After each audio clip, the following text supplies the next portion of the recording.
My name is Sophia. I'm 28, and I am the one who stayed. And in a place like Santa Rosa, sometimes staying is worse than leaving. This is no postcard town. It's cracked earth, houses made of old brick, and a dry heat that burns right through your memory. I make a living selling crafts on the American side of the border. But my life, my true hell, is always on the Mexican side, in my parents' house. The tragedy, the one that shattered us, happened nearly a year and a half ago, by the creek that runs through town. Arroyo Seco, we call it. It's called that because it only runs with water 2 or 3 times a year during the heavy rainy season. There were 4 of us, my parents, my sister Elena, and me. Elena, the youngest, was our joy. She was 22, studying nursing remotely, and about to marry a boy from El Paso. She was pure light. I, Sophia, was the serious one, the one who handled the accounts, the one who knew that happiness in Santa Rosa was always temporary. My mother, Clara, was always the center, a strong woman who kept us going despite the drought and the poverty. But her life revolved around Elena, her wedding, her future. My father, Jorge, a man of the land, quiet, spent his days fixing up the old pickup truck and keeping silent. The day it happened, it was a July afternoon, the worst storm in 20 years. The Arroyo Seco turned into a raging river. Elena had gone to an inn with her fiancé, and we told her not to come back until the next day, that the road was flooded. But at 11 that night, my mother called her. She'd forgotten her migraine pill, something that happened often. Elena said, "I'll be there in a minute, Ma. I just have to cross the creek." The creek was overflowing. By midnight, my mother was awake. At 1 a.m., my father and I went out to look for her. The truck was abandoned in the middle of the mudslide, headlights on. There was no trace of Elena, only the brown fury of the water. What followed was a blur of sirens, search parties, and my mother sitting on the porch, not weeping, just murmuring. I called her, I called her, I called her. We never found the body. Never. Elena's disappearance was not a death that you mourn and accept. It was an absence that devoured us. But the most gruesome change was in my mother. Clara became a shadow. She stopped talking. She stopped going out. The first thing I noticed was her obsession with sleep. Since the day of the creek, she hasn't slept a full night. She would get up, walk through the house, and if I saw her, she'd look at me with an unnerving intensity. Her eyes were always wide open, dry, tearless. The doctor prescribed sedatives, but she threw them in the trash. She would tell me, if I sleep, she comes back and finds no one awake. It was a penance, a self-inflicted punishment. She had become a silent guardian of the house. Our life became a suffocating routine. I worked. My father drank in the shed, and my mother stood vigil. I started finding strange things. My mother didn't clean the house, but things moved. Elena's clothes, the ones that were in the laundry basket the day she left, would appear folded on her bed. Elena's toothbrush, which I had put away, was back in the bathroom cup. At first I thought my father was doing it, trying to comfort her, but he could barely stand up. One day, I found my mother in Elena's room. She was sitting on the floor, in the dark, reading aloud an old letter from the university. When I turned on the light, I saw something that froze my blood. She held a lock of braided hair in her hand, long black hair, identical to Elena's. I asked her where she got it. She looked at me without blinking and only said, "She left this here." She dropped it last night. My mother's silence became more terrifying than any scream. She stopped cooking. She stopped speaking. She only existed to observe the night. I began to realize that her sleeplessness was affecting everyone. My father moved out to the garage. He said he couldn't stand the pressure in the air inside the house.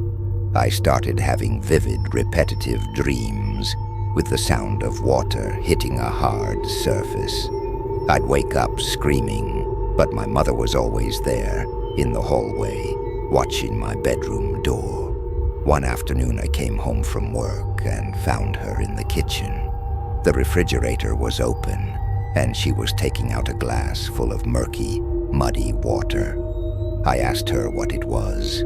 She told me it was fresh water she had brought from the Arroyo Seco. She said it was to feed the house. I confronted her. I told her Elena was gone, that she needed help. She looked at me with pity, as if I were a child who didn't understand the rules. She told me, in the same monotone voice, Elena didn't leave. She's here, but she's incomplete.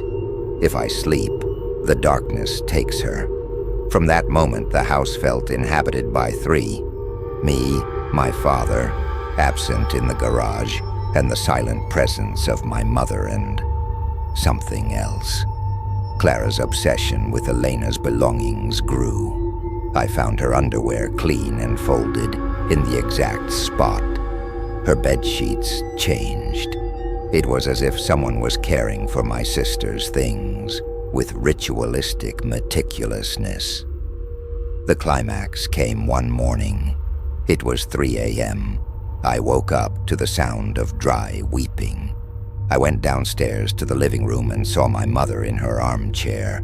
She was rocking, but she wasn't crying. She was holding something wrapped in Elena's old wool blanket. She was leaning over the blanket, whispering, humming a lullaby she only sang to Elena when she was a baby. There was no bundle, no baby, only the empty blanket. I couldn't continue like this. My mother's lack of sleep was so contagious that I no longer distinguished between my dreams and reality. My father couldn't help. He was drowning in alcohol and remorse, convinced that if he had stopped Clara from calling Elena, everything would be different. I decided to seek help in town, but Santa Rosa is a place of secrets. I went to see Doña Inés, an elderly woman who sold herbs and, people said, understood the things that stay behind. Doña Inés listened to me in her dark kitchen. I told her about the sleeplessness, the hair, the creek water, the empty blanket.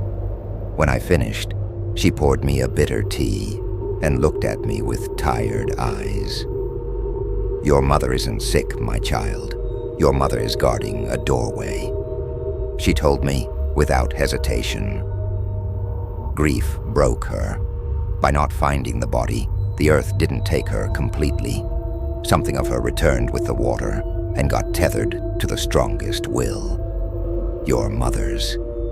She explained that my mother's sleeplessness was her protection. Sleep would make her vulnerable, allowing the missing piece of Elena, which was in the house, to merge with Clara to feel whole. She told me my mother was doing a work of permanence so that Elena would not fully leave. I asked her how to stop it. You can only break what she is feeding, she said, and what she feeds is guilt and absence. She gave me a packet of dried herbs with a gruesome instruction. I had to scatter them over Elena's bed and then burn a personal item that Elena loved very much and that belonged to her, not my mother. I went back home. That night, I waited. My mother was in the kitchen with a garden shovel, scraping the dried earth from the floor, the same dirt she brought from the creek. She didn't see me. I went to Elena's room. I searched her drawers and found what I was looking for. Her personal diary. The most valuable object. The one that contained her voice. Her dreams. An object my mother hadn't dared to touch. I went out to the backyard. My father was asleep in the garage. I built a small makeshift fire and threw the herbs Doña Inés gave me onto Elena's bed. Then I took the diary. As I opened it, Elena's handwriting seemed like a reproach.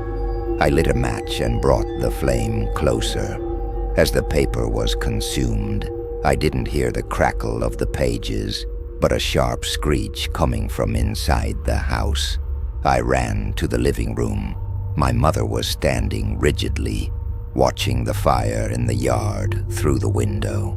Her arms were hanging, but her body was shaking.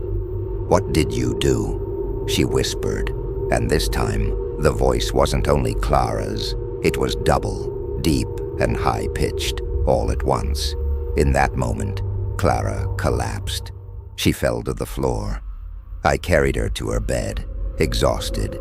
For the first time in almost a year, my mother slept.